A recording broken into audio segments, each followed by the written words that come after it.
Hello, guys, and welcome back to another episode of the Joining Me Today podcast. What is that? But anyway, I just want to give you guys some like quirky intros. I want to show off my bit of quirkiness, but it just ends up making me look, quite frankly, like an idiot. Anyway, before we get into the main portion of the episode, it is round the end of the year. It's January, but it's around, sort of New Year's Eve, New Year's Day, and all that. That hasn't happened too sort of long ago. And I like to do music awards here on the Join Me Today podcast. We did one last year and stuff, episode 3 and stuff of the podcast when I had Nick Owen from Renegade Media Group in that episode. And this year, we're doing it again. We're doing it again. Things are going to be a little bit different this time, though. And so quite similar to last year, but it's going to be slightly different this year. And so have a couple of changes, as you will see in a moment as we get onto it. I wanted to do like a joke of like, oh, we should be getting onto it now, but I wanted to drag it out, but it's not that funny. It's not really a joke, is it? Anyway, and stuff. Let's just get on with the music awards and stuff. And the first category and stuff I'm gonna get into and stuff is the album of the year category. Last year's winner was Jack White's Fear of the Dawn. And that's still an album that I still love to this day. I've even actually been to Third Man Records and stuff, Jack White's record label, the store he has in London for it and stuff, for he's a record label company and stuff, actually since in that time and stuff. And it was so brilliant sort of going there. Like, the album still means a lot to me. But anyway, we're talking about this year now. This year's nominations. Last year, I just did what the album of the year actually was. I just did the winner. But for the album of the year category and the music video of the year category, I'm doing 5 nominations each for them. And we'll also be doing 5 nominations for the song of the year. And we'll be doing the first till third and stuff with that as well. Probably should have explained that before I started doing awards, but this is the Joining Me Today podcast.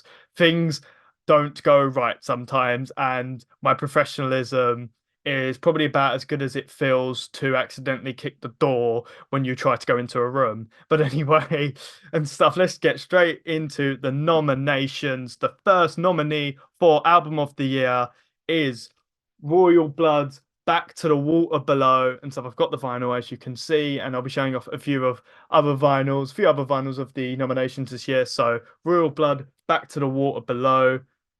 We've also got nomination number 2 is Olivia Rodrigo's Guts album. Nomination, there we go. Number 3 is Hot Milk's A Call to the Void. I did reference in a previous episode that this would be making an appearance. Hot Milk will be making an appearance in these music awards, and so including a particular song on that album as well. And I was going to pick out one of the other ones of the nominations. I realize I haven't got it. And that is Red Hook's Postcard from a Living Hell. That is the 4th nomination. I don't have the vinyl for that one, unfortunately, on me. And the 5th one is Maneskin's Rush. What's probably going through your head right now, if you know a bit about music, is like, if you actually also recognize this top by chance. Yes, that is a Paramore top. Yes, I didn't put This Is Why in my album nominations. Anyway, I do really love that album, though. I'm not going to get into sort of why I didn't pick it and stuff now, but I do actually really love that album and stuff. In case you were wondering, like, hey, wait a minute, is that what I think it is? Like, if you've seen it by chance, or like you sort of just know I'm a Paramore fan anyway. But what I was gonna go, you know what? No, I'll show it. I've got it actually. I've got it over here. You know what I mean? I was gonna say, oh, I might as well show it just because I just want to show off my vinyls. Anyway, ta-da! There we go. But anyway, I love vinyls too much. There's any excuse to show more vinyls and stuff, I have to take that opportunity. But anyway, it's coming a bit apart, the music awards this year and stuff. But anyway, and stuff. The winner of album of the year is, I'm not going to do drum rolls because, to be honest, I don't like them. Is Olivia Rodrigo's Guts album. We've seen so many and stuff like that of, and just in general with like sort of pop albums and stuff, especially people from that sort of Disney sphere, or that very like someone who's built up to be the next female pop star that's idolized, your Taylor Swifts, your Ariana Grandes. You never ever see these artists, in my opinion, you never ever see them sort of like they don't push boundaries that much. A lot of it feels very like ready for the mainstream and all that. This album goes against that. The first album, Sour, did that, and this album goes that next step further for me. Like the songs on here, it's referencing pop punk, it's referencing like alt rock and stuff. It's referencing all these different things, and there's loads of the tracks in here just constantly good throughout. Like I'm gonna be honest, it was between these two. And when I thought about what was better and stuff, like what one would I pick? And for me, like I had to go like with this album, I love this album. I really do. Like I just feel like though it's not too different to what we've seen before from Royal Blood alone. And I was like, is this album really that special? You know what I mean? Like, is this an album where like, you could sort of say this is an example of like something that's potentially revolutionary or an innovation. It's just a really good rock album. But this is to me like setting a precedent, setting a standard for pop to be like, you can be pop music and this is the levels you can reach. You know what I mean? Having real clever writing, like this is an album where I feel like for people that are sort of around Olivia Rodrigo's age, they can really like connect with. This is what you should be looking to, not Taylor Swift and people like that, or like sort of other artists like not an industry plant and stuff like some of them are out there as well. But anyway, people can maybe argue shares, whatever, but some definitely feel like they are. And yeah. But anyway, um, for me, the writing in this album, the sort of production of this album, like this is basically an alternative album that's actually a pop album, and like it's an album where I feel like this is something that if you're more into pop music and all that, this is something you should be listening to. You know what I mean? This is something where like, if I ever have a daughter, I want her to listen to this album. Like I would want her to be inspired by her because I feel like she is like sort of an amazing sort of singer to have in the current pop scene. And this album represents that to me. And loads of people agree as well. They agree with that notion. But anyway, that is my album of the year. It feels funny because I love Royal Blood a lot. And unrelated to what happened this year, the whole sort of incident that happened, like I still love their music from a music standpoint. I still love their music, and I wasn't going to let that incident affect my choices about their music, sort of in terms of picking them in this awards and how I was going to represent them, whatever.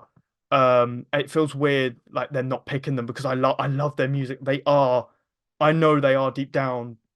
I think like the band that's done the best music of all time. Like I think they are the best band of all time and stuff. So it feels weird not picking them and stuff like that. It really does, but it's credit to how great Olivia Rodrigo's album is and stuff. Raw Blood, he did have a really good album this year, but it's credit to the amazingness of the Guts album to me. But anyway, it's time to move on to music video of the year. And the nominations are we've got Lauren Hibbard with Mary. The second nomination, we've got Yonica with By the Time You're Reading This.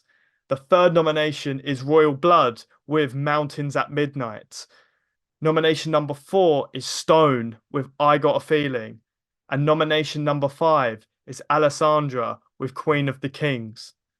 And the winner of music video of the year in the Joining Me Today podcast music awards is such a long name. It's such a long name. That's why I just kind of say music awards. I thought, oh, I'll say it that time. I didn't like saying it. I really don't like saying it full out like that, even though that's what the name of these music awards should be. But anyway, the winner of music video of the year is Alessandra, Queen of the Kings. Yeah, no surprise. I got a bit of Eurovision in here. Yeah, I said it actually in a previous podcast. I only got into Eurovision last year and stuff, and I I'm really into it now. I really, really like Eurovision a lot. Like I love the whole sort of, like I already liked things with like countries competing against each other and all that. I love the Olympics, I love the World Cup, and it's mixing sort of like music with that. And a lot of people say, oh, it's quite weird and quite sort of quirky Eurovision and stuff, and they're like, oh, it's really cringe. But a lot of it isn't. Like it really isn't. And I feel like songs like Queen of the Kings represent that. They represent the good part of Eurovision. What to me, watching it and stuff like that, why I like it and stuff. And like the song and stuff like this was Norway's representation in Eurovision and stuff. And I feel like the song itself is a really, really good song and stuff, like a very sort of kind of maybe the sort of dance pop sort of like I don't exactly know how to describe it in terms of genre and stuff, but that amazing, amazing drop and stuff like that for the chorus. And then you've got Alessandra's amazing vocals, and then you've got the sort of the story behind the song is right, really, really good as well.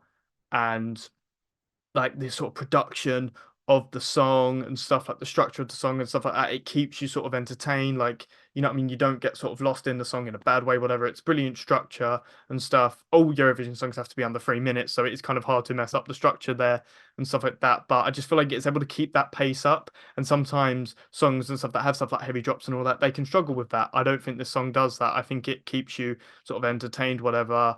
It's just a brilliant sort of female empowerment song. And then the music video, I feel like actually has the better version of the song with a really, really good introduction. I feel like it takes that gimmick of being the Queen of the Kings sort of gimmick, and then like this version we see in the thingy video, in the music video, takes that to like the next level and stuff, the way it builds up. And it reminds me a bit of like Handmaid's Tale in a way and stuff.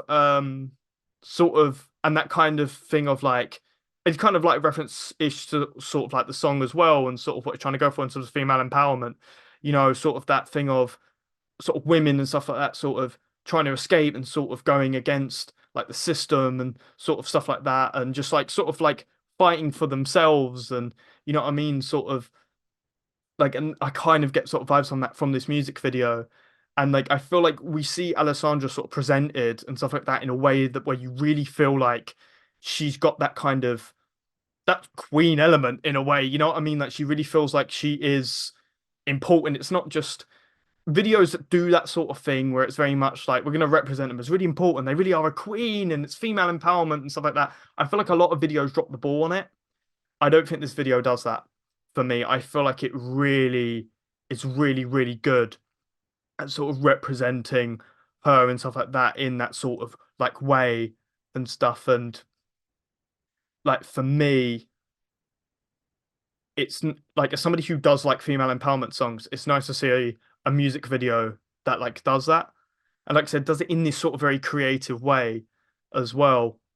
And like it's great to see as well, like it's sort of like it's it's funny, like it's a bit cheesy at the end, and it really is, I'll admit, and stuff. And it did make me sort of maybe not want to pick it. And it was really hard picking music video of the year, to be honest. It really was.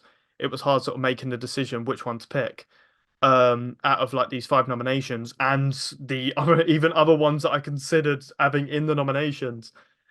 But I just think what won it over for me is that just sort of like it felt like special when I was watching it, and I was really getting sort of excited while I was watching it. I was like, yeah, this is like I feel like this is real like female empowerment and sort of, you know what I mean, and sort of I already sort of liked the song and all that, and I feel like it took the song to the next level, and it had the amazing build up, and I just felt like there were so many positive things I could say about the video, and I was like, yeah, this has got to be the one for me and stuff. And it really is like sort of an amazing, amazing video. You guys should definitely go check it out. Obviously, check out the Olivia Rodrigo album as well. Check out all of the nominations and stuff from this music awards. And yeah, it's a really good. Like I said, even though it's cheesy at the end, I feel like sort of the beginning part, like the cheesy bit at the end, it's kind of has that sort of charm. It's charming enough; it can kind of get away with it.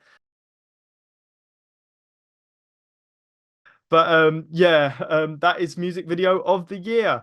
And now it's time to. But wait, before we get on to song of the year, we're actually adding a new category this year. Yes, I'm going to be adding a special category and stuff from now on, and it actually won't have nominations, and it will basically just straight up be giving an award to someone, and it will be a special recognition award, the Joining Me Today podcast recognition award, like special recognition. And it's basically the element of the sorry, the concept of the Lifetime Achievement Award, but less looking at someone who's maybe been around for so many years. And it's about me, because sometimes I discover music and stuff that's not come out this year, and like if like I want an opportunity to be able to, and with my song recommendations, I can only really talk about sort of the song the artist has made as opposed to doing something dedicated to a particular artist. And sometimes I discover artists who maybe don't release music sort of in a like sort of this year, but I'm like, I really want to talk about them and I feel like they deserve that recognition and stuff. And I wanted sort of a platform, like an opportunity to be able to do that. You know what I mean? To be able to talk about, you know what I mean, sort of music I may have discovered this year, or more music sort of I discovered and stuff about somebody I'd already sort of heard about, you know what I mean, like a new artist I discovered or somebody old that I discovered and stuff like that before, and then I saw new stuff from them, and just basically allows me to sort of just talk more about music basically. That's what it is. But yeah, the special recognition award, I'm gonna be awarding it and stuff. This would be to an artist if that wasn't already obvious. I don't know why I need to state that, but I just felt like I should have. Um, I'm going to give the special recognition award to Orla Gartland. I've kind of already referenced the fact and stuff that well, hell, she's the one of the only artists that I've ever actually given more than one song recommendation and stuff for, because to me her music is music that I really wish more people listen to. Like I really do. And I love when I find artists that I feel like have consistently put out high quality music. And I feel like she is someone, you know what I mean, who is consistently putting out great like indie pop and stuff like that, you know, kind of like pop rock, sort of, you know, just like alternative sort of music and stuff. Sort of over the years, like you can sort of pick out sort of like basically pretty much any single she's put out, and you can see the quality of it, and it's got her sort of, you know, like flourish on it and stuff like that. And like I just feel like when I sort of listen to her music, whatever and stuff, it just feels like it's just above and beyond so many people in her genre and stuff. And I just think she needs more appreciation and stuff out there. Like I really wish more people listen to her sort of music. I feel like in that kind of, I feel like she kind of gets overshadowed sometimes by sort of the other people and stuff that are kind of in the similar field to her, people like Dodie and all that, who I also sort of love the music of. I feel like she ends up getting overshadowed by sort of artists like her because like she hasn't got a big subscriber base and stuff like that, but she's from that YouTube music world. But like she definitely deserves more recognition. Like like like even this year she released Kiss Your Face Forever, which was a really, really good single. Like really, really good. And I just feel like she's just consistently her album Women on the Internet to me is one of the best indie albums of all time, and I will say that with like 1,000 times confidence. I've even got it myself on vinyl as well. I've got it here and stuff. I actually referenced in a previous episode that I was actually going to be getting and stuff this vinyl and stuff, and I've got it right here and stuff. Yeah, this album alone is amazing, and so much of her work is amazing. You know, you've even got like songs that she did like I Go Crazy and stuff, Why Am I Like This and stuff, and that whole EP and the Freckle Season EP is really, really good. And like each song like feels like it's something like special and stuff like her discography, you look through it and stuff, and you're like, oh, that one's good, that one's good. I like this song for this reason, I like it for that reason. I was like, but all the songs have got that sort of like Orla Gartland kind of like I said, like sort of kind of like sort of flair, like that specialty to it and stuff, and sort of what she can provide to sort of her music, whatever. It's just fantastic and stuff. And yeah, you guys should definitely go check out as much of her stuff as you can. Like, and she definitely, in my eyes, deserves a special recognition award. Like, well, like 1,000%. So now it's time for song of the year. The so I keep not looking at the camera. Sorry, it's such a bad habit. I really need to kick that. So now it's time to get into the nominations for Song of the Year. The first nomination for Song of the Year is Royal Blood, Mountains at Midnight. The second nomination is Olivia Rodrigo, Get Him Back. The third nomination is Stone, I Got a Feeling. The fourth nomination is Hot Milk, Party on My Deathbed. And the fifth nomination is Fizz, High in Brighton. And now it's time for the one, two, three, first, second, third. I don't know why I said it that way. One, two, three. I don't know why I didn't say first, second, and third. The first, second, or third for those nominations. For third place and stuff in the Song of the Year kind of like mini leaderboard. In third place is Stone, I Got a Feeling. In second place, I've got Olivia Rodrigo, Get Him Back. And in first place, I've got Hot Milk, Party on My Deathbed. I said it in episode 14 that there was a chance this song would get Song of the Year. And I took a long time thinking about this category as well. I really did. I really like had to think about like I could kind of argue like a case for like so many songs. Again, not even just songs that are just on this list, but like that have been in the nominations. Sorry, that like when I was talking about nominations, there was other songs that I felt like this could be it, this could be it. And I was really struggling to even just pick a five and then pick a one on top. So I was struggling just to get the five nominations down, let alone pick one at first place. But when I just really, really thought about it, and I thought about the song alone is really fantastic. The dynamic between and stuff, Han and Jim and stuff, the main sort of two sort of people and stuff of Hot Milk and stuff, and the way they kind of take that male female dynamic. Um, Admittedly, something you don't see that much actually, funny enough, in terms of like actual acts that do that.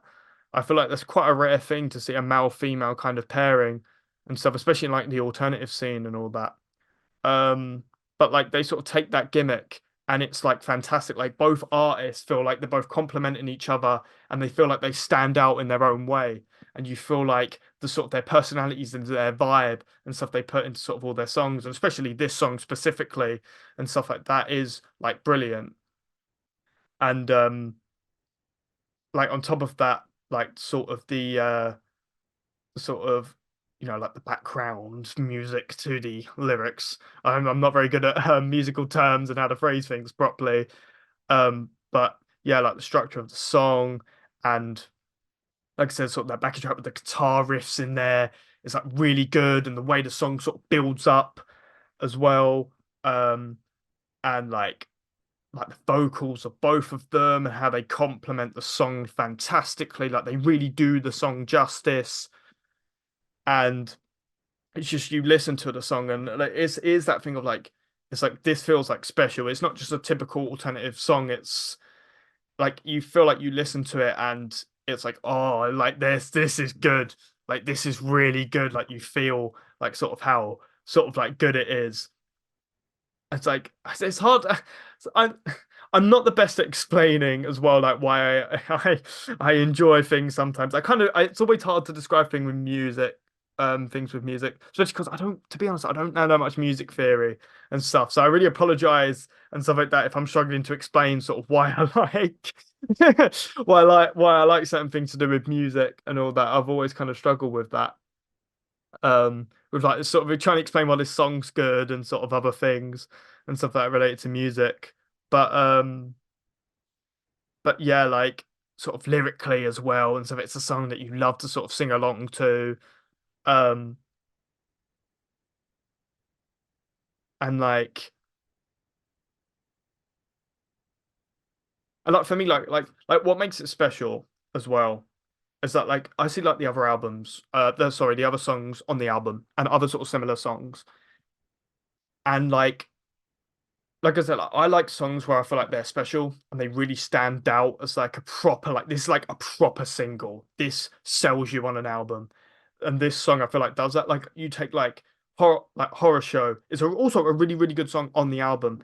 But for me, I feel like Party on My Deathbed like sort of has that sort of feeling of like it's above and beyond the norm. The like I said, sort of the different elements of the song and stuff like I said, sort of with the structure and stuff like that, and the way the guitar riffs are and stuff like that, and sort of the drums are in the song, and like I said, how it sort of it builds up to the chorus as well. Like you feel like you split up the song and sort of like into different segments, and those segments alone feel like they're amazing. You know what I mean? Like that just says a lot.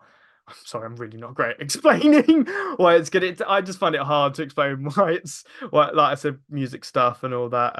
Why I find it good and all that. But the other reason why it means a lot to me and why I specifically went with this song, I went to Hot Milk's acoustic show this year, the actual launch party, funny enough, for A Call to the Void and stuff. I went all the way down to London actually for it and stuff to a bar in London in Walthamstow, which is like sort of like East London.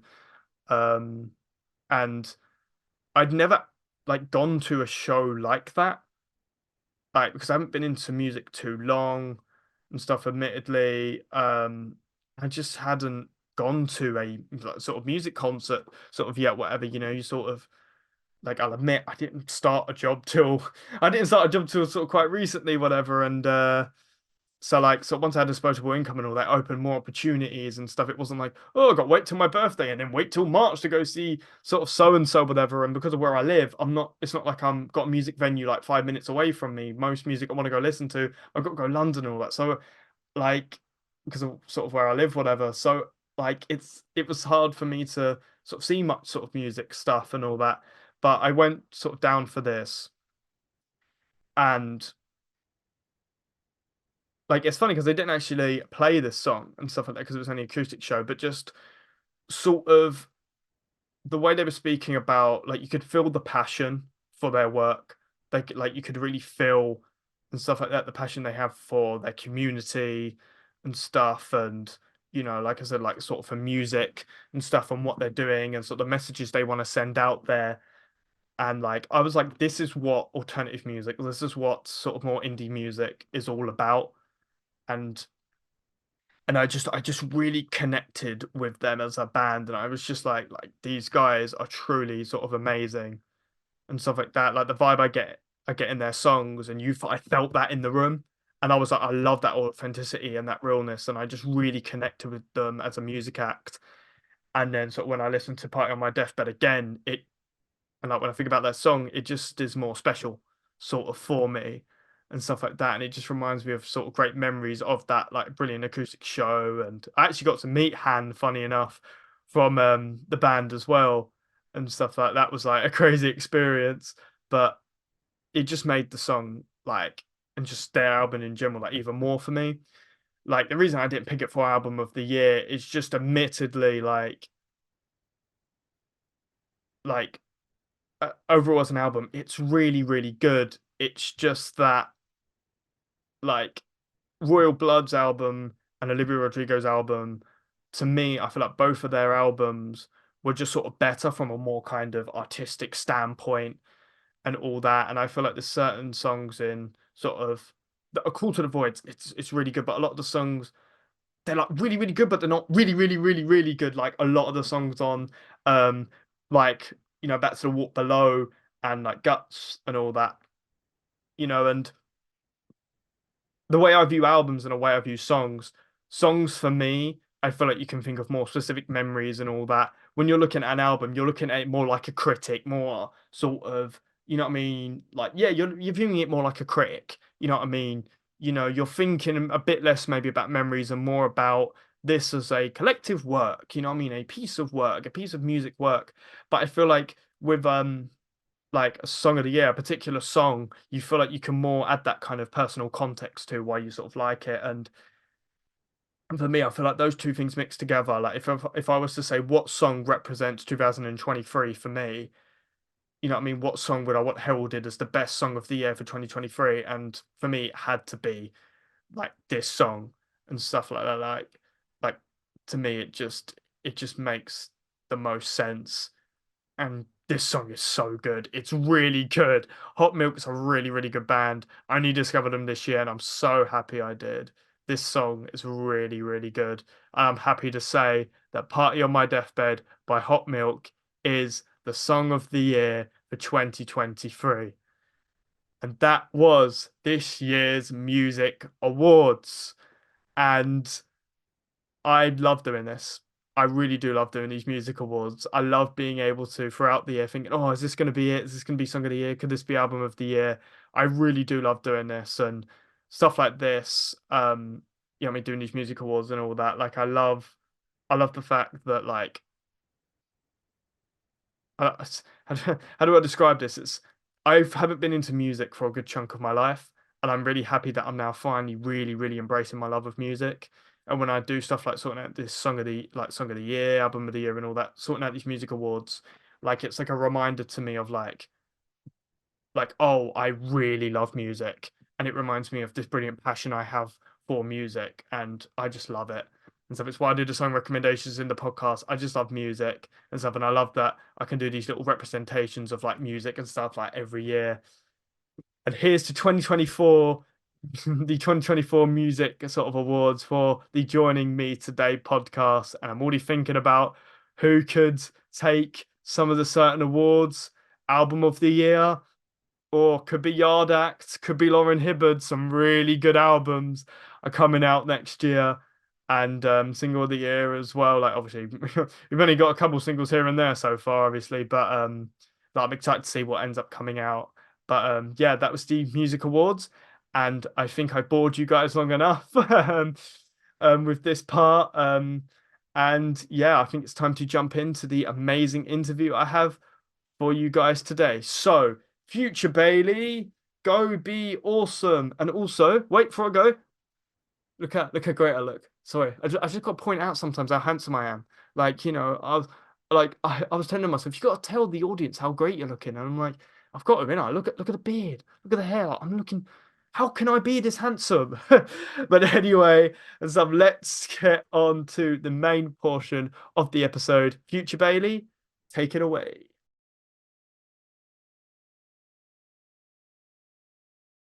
Hello, guys, and welcome back to another episode of the Joining Me Today podcast. And look, I've still got the brilliant trim, the beard's looking really good and nice, tidied up, and the hair's looking nice. You saw it in the introduction part earlier with me doing my song of the year, and I'm still looking as handsome as I possibly can. But anyway, wait a minute, why you all clicked off the video? But anyway, and stuff. I would usually jump straight into doing my song recommendation, but as for this episode, I had my whole Song of the Year awards and my music sort of awards for the podcast. We skip the music recommendation, at least on my end, and stuff with these episodes. I did the same last year with my third episode when I had Nick from the Renegades on and stuff, but we are still going to be getting our guest song recommendation if that's your favorite part of the show, if you guys like to see that. But anyway, and stuff, let's jump straight into this interview. I've got another fantastic interview lined up for you guys today on the show. I have got the lead man behind one of the great indie bands out there in the scene at the moment in America and stuff. I'm so happy to have him on. And he's also a fantastic artist and he makes me jealous. I wish I was as good as him. I wish I had his artistic, creative mind. You never know, someday. But anyway, welcome to the show, Eric from Fishboy. How you doing, sir? Great. Thank you for that amazing setup.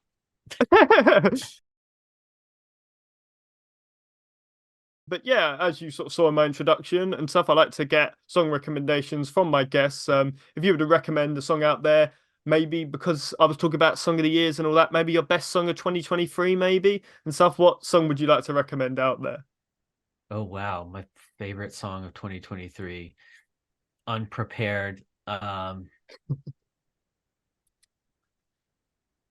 don't know. You're asking someone who has like incredible decision paralysis. And I also I miss so much stuff. But this I'm gonna choose like an easy one, right? I'm looking at things that I have downloaded this year and things I've been listening to.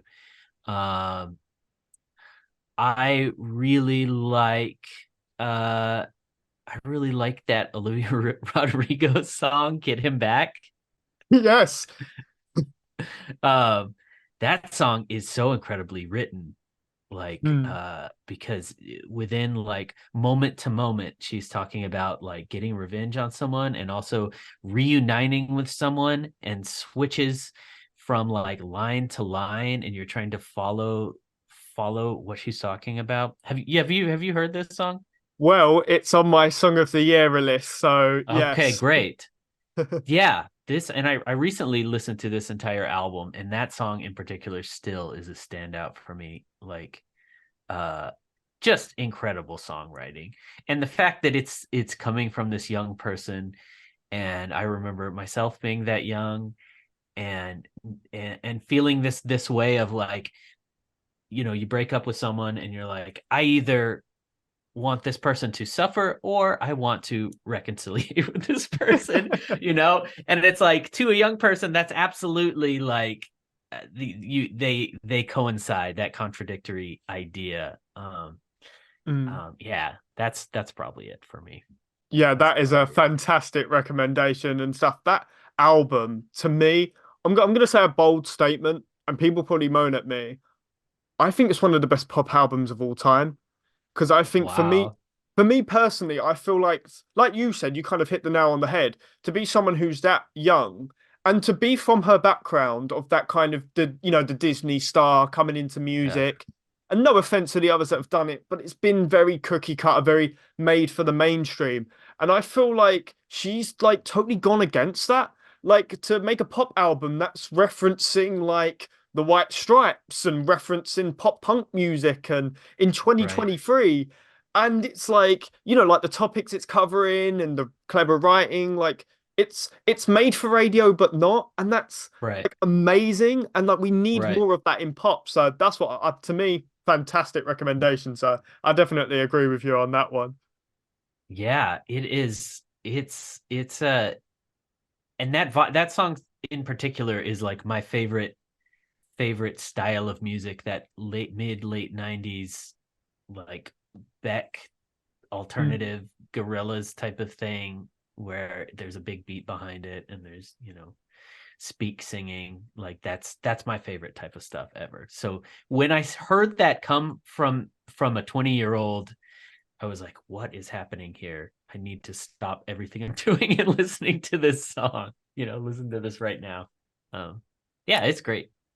But yeah, sort of on that token, and in terms of like, sort of what music and stuff like that you sort of like are into and know and stuff like that, and sort of talking about youth and all that. What is your relationship with like music growing up? So I had an older brother who's 8 years older than me. I am 40 years old.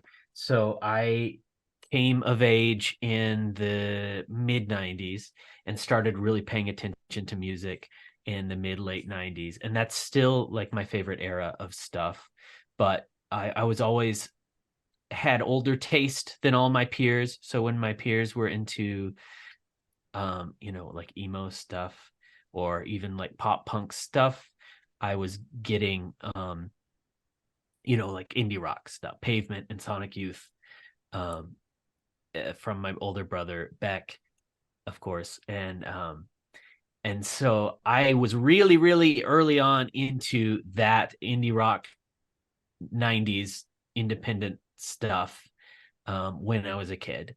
And then kind of as I got into my 20s, I got really into the Elephant Six Collective, Neutral Milk Hotel, Apples and Stereo, all of their group of friends.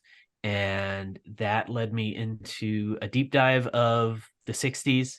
And I got very, very deep into finding everything I could about the Beatles, Beach Boys, the Kinks, the Who, all that stuff. It became my favorite stuff. And I listened to music from the 60s and 70s more than any contemporary music in the aughts. Mm. And that's kind of where I came up, and that's the stuff I've always kind of turn back to whenever I want to get inspired. I go listen to the Kinks. I go listen to the Who. Um, so and as a result, I missed a lot of stuff in the 2000s and 2010s because I was just like searching Wikipedia and saying which weird albums have I not listened to yet. Well, it's quite funny as well, like sort of saying about sort of getting into music that you wouldn't have even listened to at the time because you weren't born, going back to the 60s and all that. Because I find it funny and stuff, as somebody who's like 21 years old, sort of whatever, and people say about growing up with 90s music and all that.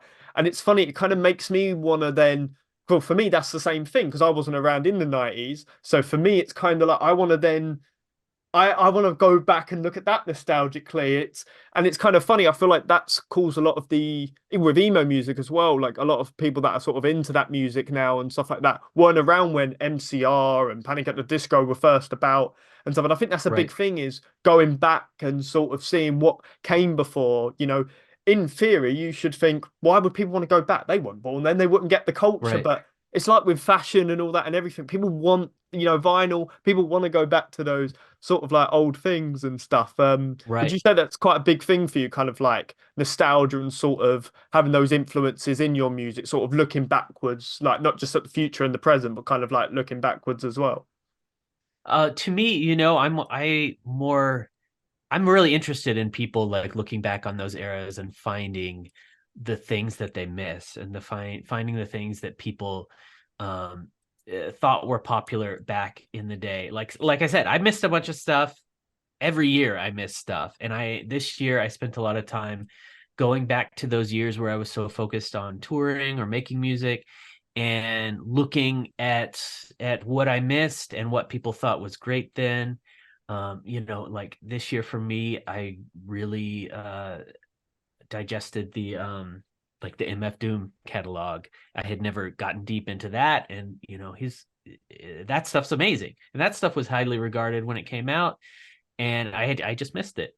But one of the great lyricists of all time, from my perspective now, and I just figured it out this year. Um, but I also I have my fingers crossed as someone who made music for the past 20 years. I hope this continues because I think a lot of my peers did not get the credit they deserved, did not get the fan base they deserved, and I know from being on the front lines that there is so much good music that is still out there to be discovered. And I hope people still keep digging. As someone who hopes that my stuff is found by new people, um, I think it's a good thing. I think it's only a positive thing, really. It must be crazy for you as well to think that funny enough, we're speaking about sort of like, sort of old bands and stuff like that and old music. Like, it must be crazy for you to think your band's been around for like so long. You know what I mean? Like, Right? many bands drop Yeah. off over time for different reasons. Solo artists tend to stay on longer because it's usually just them, whatever. But it must be crazy to think you have been around so long with your project, like with you and your bandmates. It's weird. It's weird. And I mean, my thing is essentially it's a rotating cast. So it's not a solo group, but I change people out just because I live in a college town where it's tough to stay put.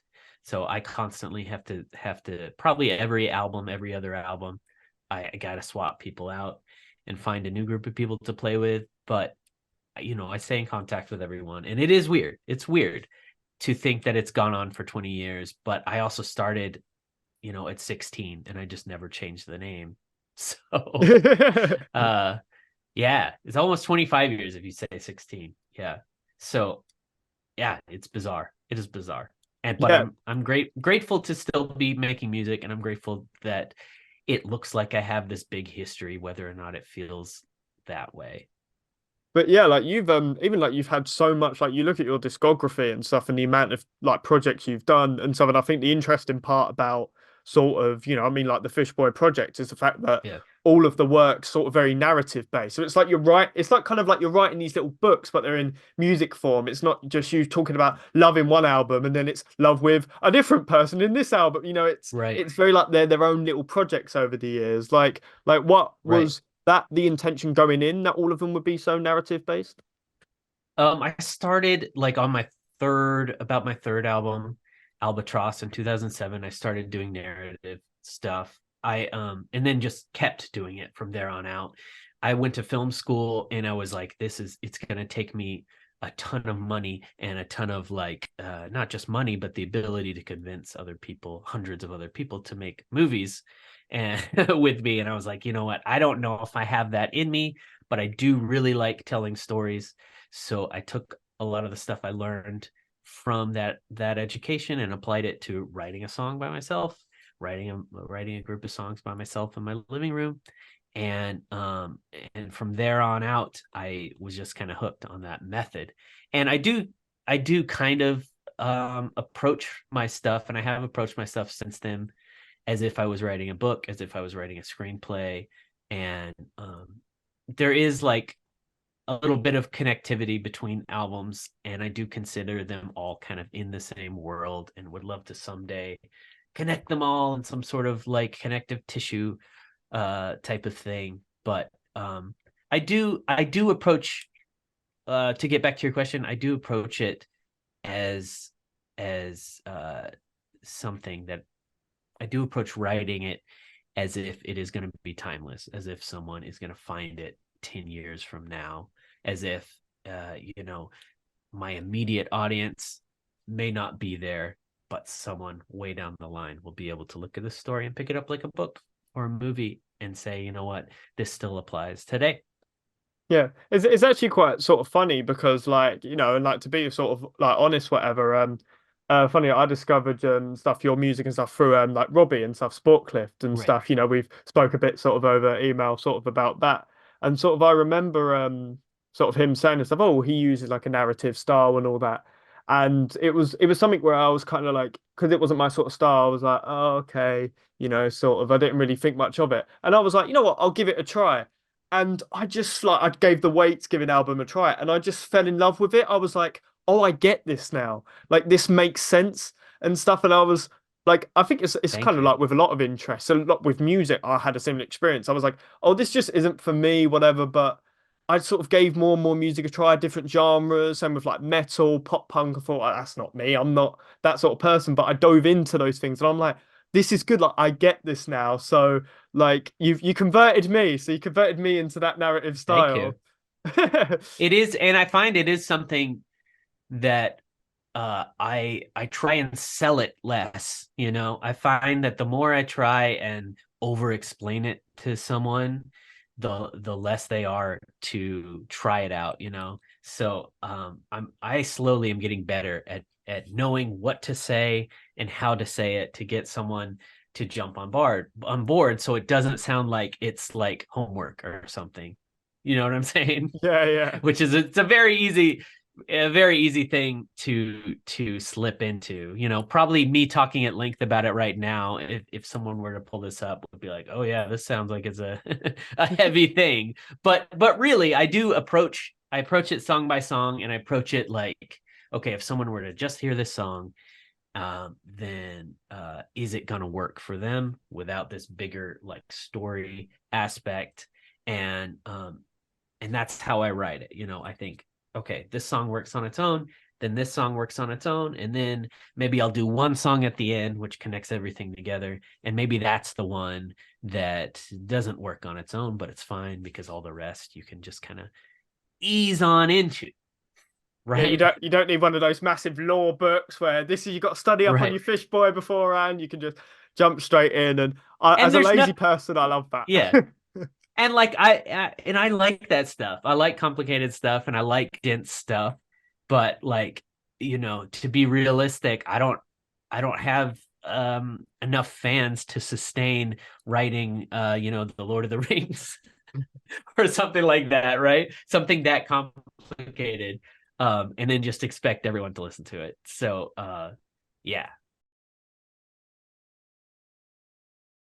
Sort of like on that same sort of token, then talking about kind of like narratives and stuff and all that, and you mentioned about sort of, like you did film studies, sort of films and all that as a big thing for you. Have you ever been interested in doing a full? I know this is trying to think of an example. Have you heard of a band called Wolf Alice by chance? I haven't heard them. I know the name. I haven't heard their stuff.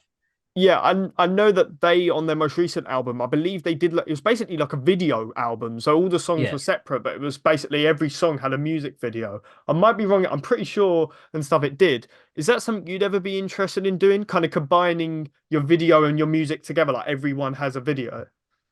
Yeah. So I work as a day job. I do video editing and video production. And for my last album, Art Guards, the one before Waits Giving, I wrote it with the intention of, okay, each one of these things are going to be short films that we'll stitch together. And so if you go back and look at the story of that album, you'll notice that there's nothing that would require a huge production if you turned it into a movie. It was all very grounded. So I did have that intention. I was like, I'm gonna write this, and then we're gonna figure this out, and we're gonna make it into a movie. And I got to the end, and this has happened several times. I'm like so satisfied with how the album turned out, and I'm like, you know what? Anything else I do with this is just icing. It doesn't. This is perfect as it is. I don't need to keep making this thing.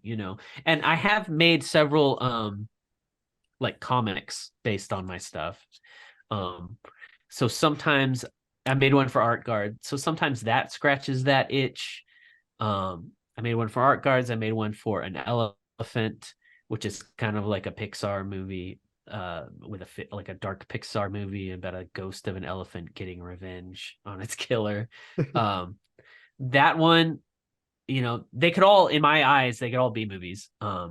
But it's just a matter of like, do I want to spend my time making movies, or do I want to spend my time making music? Do I want to like, um, beg a ton of people to give me money to make a movie? I don't know. And also, like I said, it's my day job. So I kind of like scratch the itch of doing video all day, every day. So I don't know. In my eyes, I'm always just waiting for the person to come along and say, let me make this movie for you. And then me saying, go for it. But I don't know if I have it in me to like mount that thing myself. Maybe someday. I'm not ruling it out. I guess you could say you're waiting for a great idea. Little Yeah, reference to the last album. exactly. Exactly. I would love to turn it into a cartoon. I would love to turn it into a movie. Um, Yeah, you never know. Maybe one day you for never you. know. If you're Waiting for the listening, right opportunity. investors. Yeah, exactly. Just waiting for the right opportunity. But that's something that's sort of really fascinated sort of me about your sort of music though, is that I do like the fact that it does feel like sort of it's not just about here's some songs. Like I like sort of that there's this whole kind of it feels very much like art. It's not just about the music. Like so we spoke about the narratives and you said Right. about obviously with that art guard project and all that and all the things you kind of do around it and stuff like that. And I just find it very fascinating, sort of like not even just talking about video, but have you always kind of been that creatively minded where you like to sort of like you take this simple thing and kind of make it into this universe and you're like, I want to do this and do that and just have this creative brain. Like, is that something you've always kind of been like? Yeah. Yeah. I've always wanted to do more than just music. And at a certain point, I realized that I mean, not only does it just take me kind of a long time to come up with these like stories, and I can't really quickly put this stuff out. So I have to find other forms of art to do while I'm working on music on the side. That's part of it. But another part of it is that I think it just flexes other parts of my brain to be able to like make comics and paint paintings and do other things on the side. um I was very inspired by Daniel Johnston. I don't know if you know Daniel Johnston, but I saw his documentary in 2005 when I was, what, 22 or something. And a big thing about him is that he's made thousands of drawings his entire life. And at a certain point, his art became worth more than his actual music. He was making this lo-fi cassette tape type of things, but constantly drawing and constantly getting that stuff out. And after I saw that movie, it occurred to me that I need to like take my visual art a little bit more seriously and work on it more. Not only is it a great like financially side hustle type of thing for any sort of music artist, because music is so, intangible, right? Hmm. um it deflects that, it flexes that other muscle, and it also gives your it gives you a cohesive like visual style, which I also think is really important. And it gives you something tangible. It's, and if I'm making music for the sake of making art, you know, if it's bigger than just uh I want to do this as a job, I want to do this to make money, um which are just, you know, there's such a small possibility that anyone ever gets to make music as a career. To me, I kind of ruled that out, and I was like, I'm making this stuff for myself, for the sake of being an artist. Then why not go all in and make other things for the sake of being an artist, if that makes sense, right? Yeah, 100%. And I think that's quite nice to hear because I feel like we do see sort of so much. Funny enough, kind of going to the earlier point about sort of pop and stuff like that. I feel like so much of it feels very kind of corporate and the kind of art aspects lost. And sort of I like the fact that you're like, sort of, I'm making this, it's for myself. Why not? It's not a dependent thing. It's not like the label's going to have a go at me if I don't release this album then and this and Right, then. You're like, I'm doing my thing, sort of I'm going to make right. these art pieces with it. And it's just basically you can look back at it all and go, I was satisfied with that and I was happy. And I love to hear those sort of things. Kind of on that There's token. Oh God. I was gonna say, there's one thing I always remind myself is that at any artist at any level always has some sort of advantage over artists at other level, right? If you are completely unknown, then your advantage is that you have a blank slate, that you can go in any direction and no one can judge you. No one can say, I like your other stuff better. Um, Everything is, on the table. If you're a huge artist, then you obviously maybe have some sort of like financial stability and everything that comes with that. And if you're a medium-sized artist, if you're a small artist, then you have the ability, which I do have the ability, to make things for the sake of being art and have a small fan base that will be down with anything. And I have the ability to contact this small fan base and make personal connections.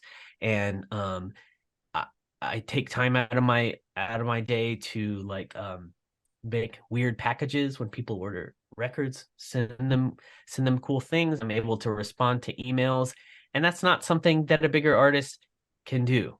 Um, and so like being able to have that little bit of freedom, being an artist as this small medium type of thing, I'm constantly reminding myself and trying to figure out, okay, what can you do that someone any smaller or any bigger could not do? And I'm trying to find that sweet spot constantly, and it is a lot of fun.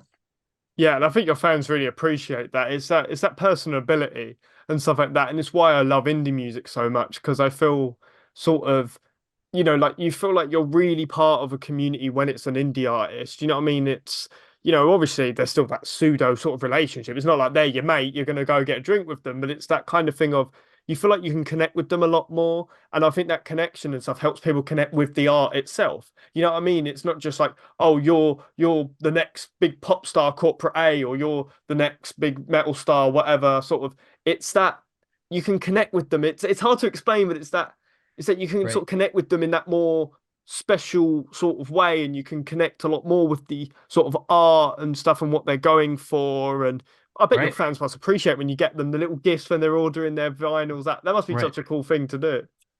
I mean, I appreciate it because as an artist, I thrive on human connection, and I thrive on seeing how different people are and exist in the world, right? So any sort of like anything that flexes my empathy muscle and I get to experience someone else's perspective is just it's a joy to me, you know. Yeah, So it's nice to hear that. We're getting quite wholesome today, and I'm liking it. And so sometimes we need some yeah, wholesomeness. Sorry, I know that yeah. sounds so patronizing, but I genuinely No, mean no. really wholesome. Yeah. It's the British accent. It makes it sound like I'm really like horrible. No, no, no, no, no. I am trying to I'm trying to be more wholesome as I get older. I'm using the wholesome hashtags on my videos I started.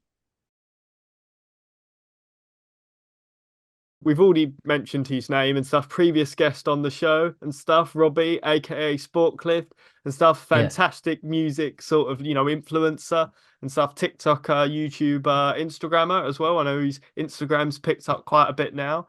You sort of famously and stuff. Sent him, I believe it was a copy of your album and some other like sort of trinkets, and off the back of that, like your sort of streaming numbers really went up. Like, sort of, how did that all come about? Yeah, so I saw Robbie I saw his videos. I started getting them on TikTok in 2022 and um I sent him a message. I forgot what I saw. Maybe like a mountain goats or maybe it was a front bottoms thing. Um but I sent him a message. I said, "Hey, you should check out my album." I was like, "Cause why not?" Um and he kind of copy pasted a response to me and it said, um, "Hey, I'm doing a thing where if you send me merch, I will review it." And like we talked about my albums previously, they kind of require a little bit of digestion and you have to listen to them a couple of times to kind of figure out that this whole thing's a story and whatnot. And so I was like, this guy, for your listeners, if they don't know, Robbie listens to full discographies of bands and then ranks them. So he must be listening to, music for 16 hours a day or something, 12 hours a day. And so I'm thinking like I probably if I send him anything, this is not going to work because he's listening to so much music. He's not going to listen to my stuff twice. Even maybe it requires like maybe 3 times to figure out it's a story. And so I write it off. And I get a message from this guy Nathan, who is ends up being local to my area, and he says, "Hey, you should send Robbie something." And I was like, "Well, I've considered it." I tell him everything that I've told you, and he says, "No, trust me, let me buy an album for you to send to Robbie." And I'm like, "Well, okay, if you're gonna buy an album, I'll send him one." So uh, I send Robbie a copy of Waits Giving, and I include some paintings and some extra weird stuff. I think Robbie ends up being in Texas too, so I send him some like Texas based stuff, a Houston Astros playing card, some Whataburger coupons. Um, and Robbie gets it and he reviews my discography. And his review is basically like, it he reviews everything that I sent him, right? He Mm. only talks about all the weird extras that I sent. I'm like, well, that backfired.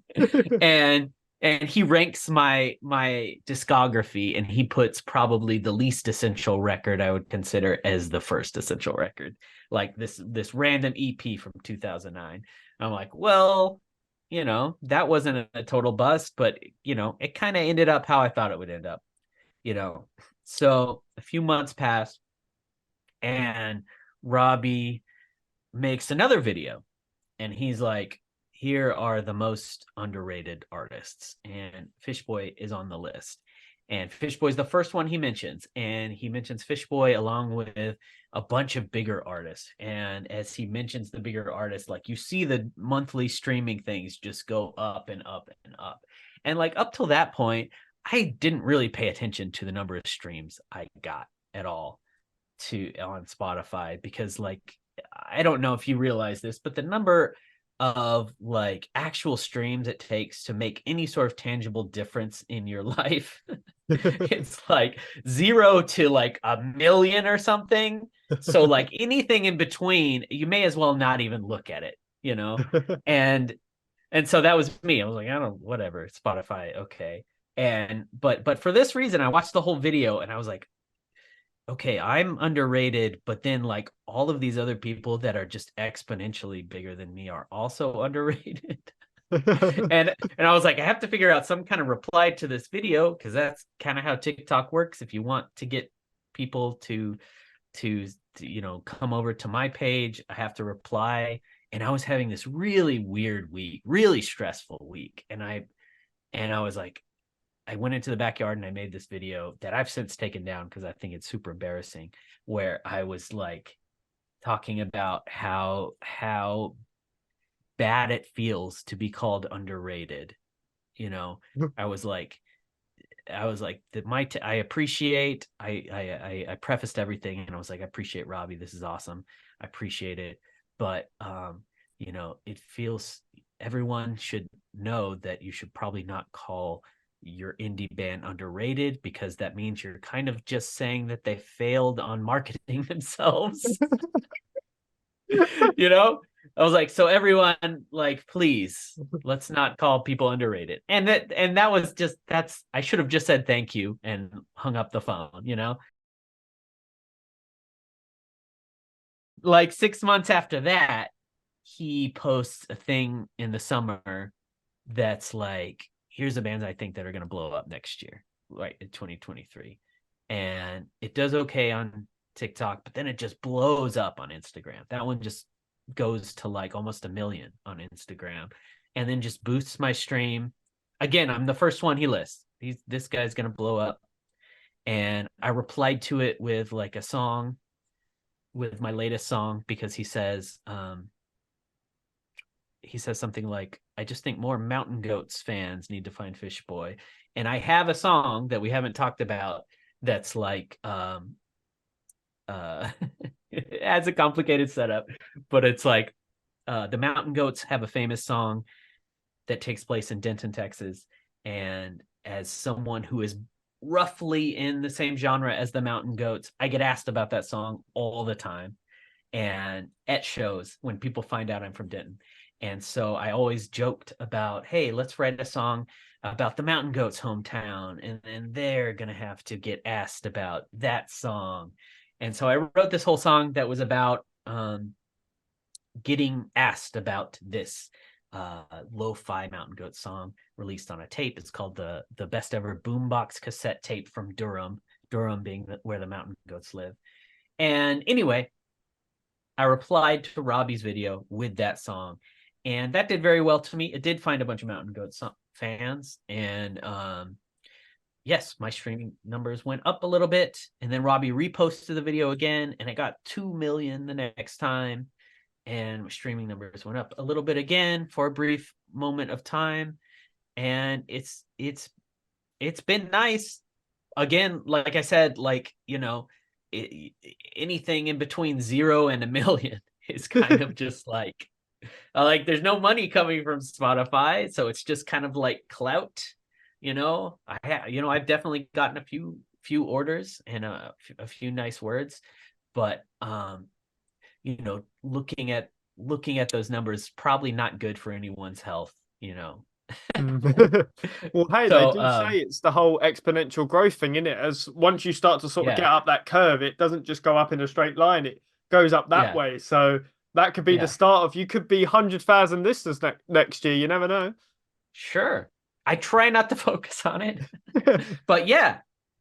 I mean, anything could happen. They've kind of died down a little bit, but they haven't gone all the way back down to where they were. I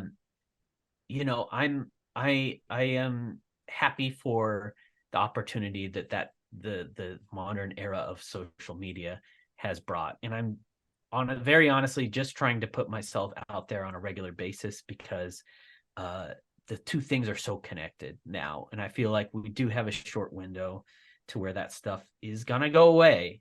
Like, social media people will stop rewarding you with random virality soon.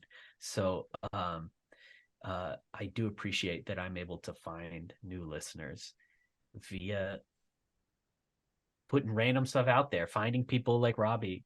And yeah, it's weird. It's a weird world, It you is know? hard to kind of get noticed though and stuff like that. Like I feel like people don't, I think, appreciate who aren't in the sort of music space, like how hard it is to get noticed. And even like, I've had previous musicians and all that on, and it's like even though they've made it a little, it's kind of like you say, they it's like, yeah, they'll perform with so and so and open for this band and all that, and they're still like, but it's money though isn't just coming in. I'm not sitting here with a whole bunch of cash. Like it's still, you're still Right, always trying to develop and get out there more. And obviously, there's that big right, figure going around, the 0.003 figure for every stream, right, which, right. anyway, we could go on about this whole Yeah. that forever. But yeah, it's crazy, isn't it? And like we spoke about earlier, it's like I try and focus it like it's my art, I kind of try and treat it like I am, a fine artist or a career artist, where it's like, well, just focus on the art and put it out there, and if it happens, it happens. But um as long as I keep it fun, and as long as I keep making things that I'm passionate about, then the rest is just is icing, right? I have a day job. I'm not financially dependent on selling my art, and I am grateful every day that I have a day job. So I'm able to be creative and make what I want to do, and not get too worried about all the other stuff. And I really do feel for the people who have to make that happen, because it's a slot machine at this point. Hmm. It's quite nice for someone like me as well, because obviously it's a similar situation for me, like obviously I don't just do this project and stuff like that full time. I'm definitely nowhere near famous enough to make any money Right, off it, I'll be honest. But like I like though, because it's kind of like as well, like sort of when you have a job, you know what I mean? I've got my own job, whatever. It's nice to have that creative outlet. And I like with this podcast, I'm not thinking, oh, better do this thumbnail because I've got to get all these views, and because then I won't get money right, this month for all that. I can just right, be like, here we go. This video might not do that well. I don't care because it's my art. It's what I want to do. And I love that right, creative freedom. Like there's no shackles on me, like money shackles or anything like that. And I love that. So that really speaks to me and stuff. But yeah, sort of right. speaking of the band and all stuff like that, what are the future plans? Is there a new album maybe coming up maybe this year, maybe in the future? I am halfway through writing my next album. I'm trying really hard to finish writing that. It is more complicated than any other album, and I kind of wrote myself into a to a to a corner of making it such a complicated type of deal. But I'm hoping to finish that. I would like to do an EP before that and get something out that is less grandiose. And yes, we're gonna celebrate Waitsgiving again this year. In Denton, Texas. Waitsgiving is the holiday from the album Waitsgiving that has turned into a real event. In the lyrics, Waitsgiving from the story is set on May 17th. And when the album was released, it was released in April in 2021. And when May 17th, 2021 came around, there's still live shows weren't really back. So I told everyone to come out downtown to the square in Denton, and I would play all the songs for them, and we would celebrate Waitsgiving, patiently waiting for the world to open back up. So the next year, people were like, "You should do it again." So I did it again, and the year after that, we did it again, and it just keeps growing, turning into a nice little community event where I walk people around to the locations that inspired the songs from Waitsgiving, and I tell the whole story and I play the whole song. And this year is probably going to be a lot bigger, and so we're doing that again this year.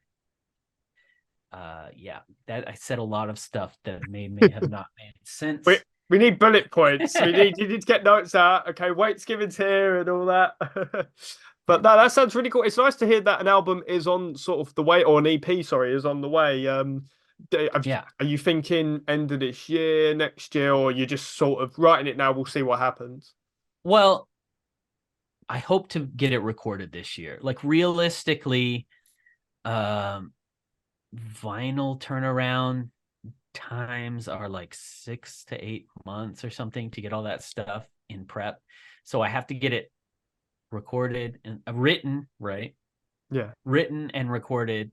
And then it's like, let's see where, who's going to put it out and what the turnaround times are. So like realistically, it would probably be next year if I'm really being realistic. But I'm racing to try and finish the writing because I really do want to get it out. If it's like if I'm doing like a less big thing, like I hope to get like an EP out of extra songs this year so that I have something that comes out this year. I have to live up to Robbie's expectation of blowing up in 2024, right? You've got to, it's fate now. It's in the books. If you don't do it, everyone's gonna say what happened to Fishboy.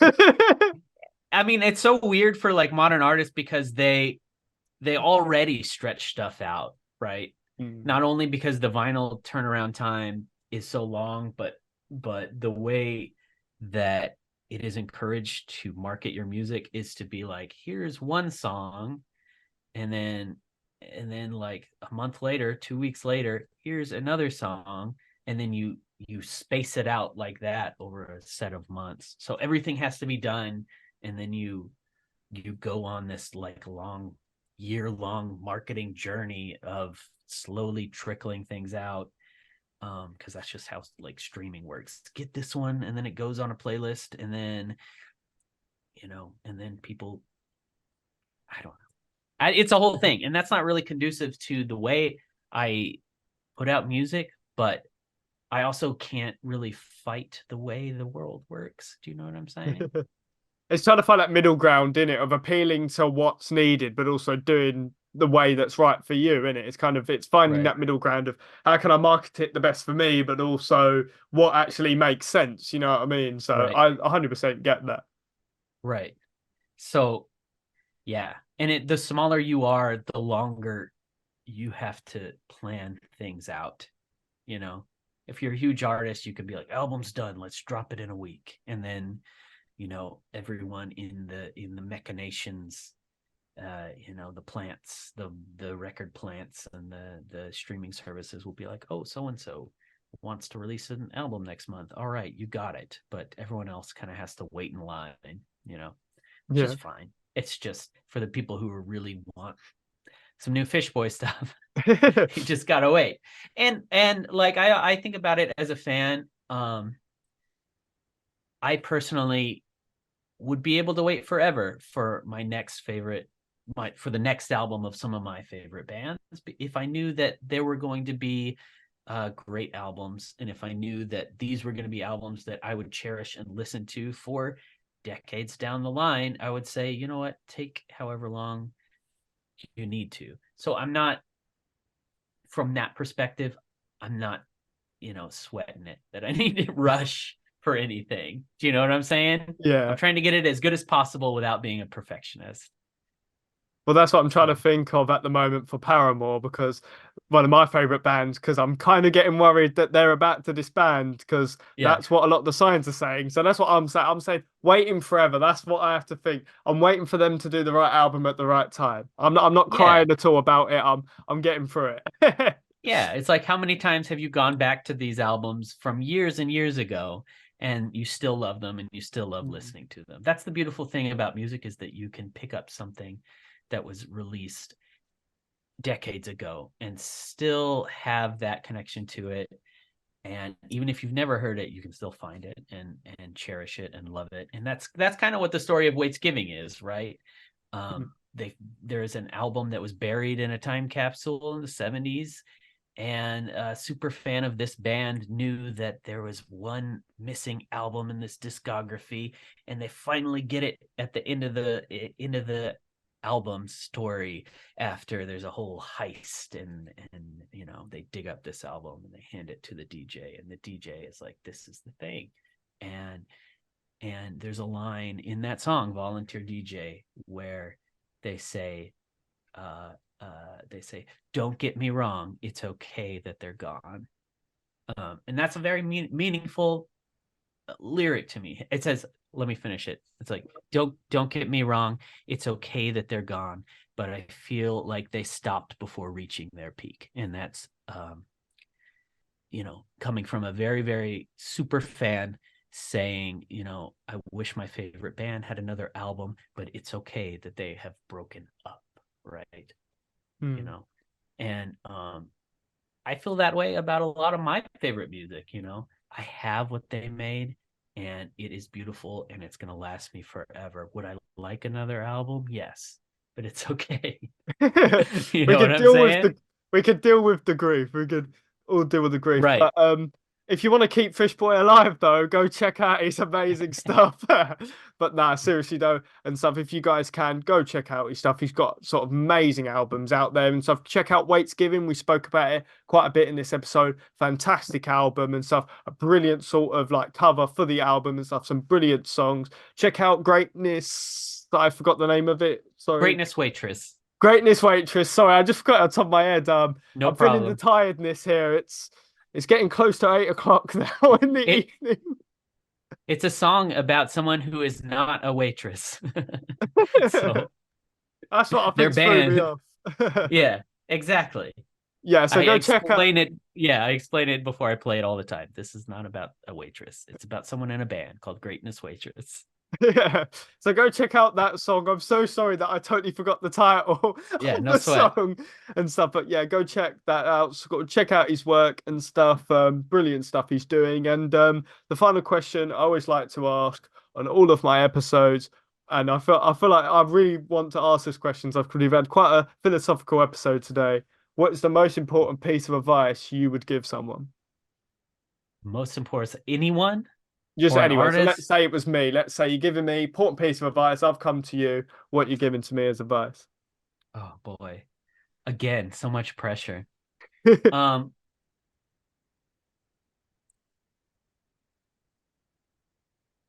most important piece of advice, I would say, is try and don't take things for granted. Don't take the things that you love in your life for granted. Enjoy every moment. I'm trying to get...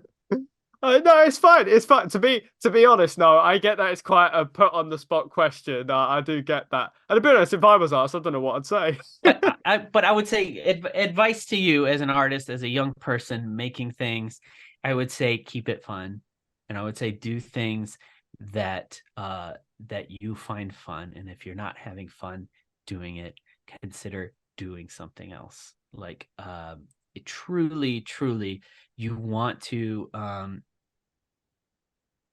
any sort of art is supposed to be fun, so make sure that you're always having fun at it. And if something is stressing you out, if something feels like it's not working, then maybe go do something else. And that is my advice for artists. Do what you love, and hopefully what you love is fun. Oh, that's a brilliant sentiment. That's brilliant. You've saved it. You saved it now. But in all seriousness, though, it was really good. And what a fantastic end to another fantastic episode and stuff. So I'm so glad that I've got just another fantastic episode, another brilliant guest. Episode 18 I'm at now, and it's still blowing my mind. This podcast will be, I think, in June, 2 years old, and I can't believe how far it's come. Here's to many more. Here's to many more. There we go. It started 2024. Here we go. I'm going to get 100,000 subscribers. Fishboy's getting 100,000 monthly listeners. That's what's going to be happening. As long as you're having fun doing it, then the subscribers won't mean as much. You know what I'm saying? If you're getting joy out of it, then like there you go. Yeah, And I can absolutely. tell that you love doing it. So I'm glad that you're finding it fun, and I'm glad that you're having a little bits of success. I hope that you have a lot more, and I hope that 18 turns into 118 and turns into 1018, and you look back and you're like, oh wow, episode 18 with Fishboy. That was a nice cold day in January. We had a nice talk.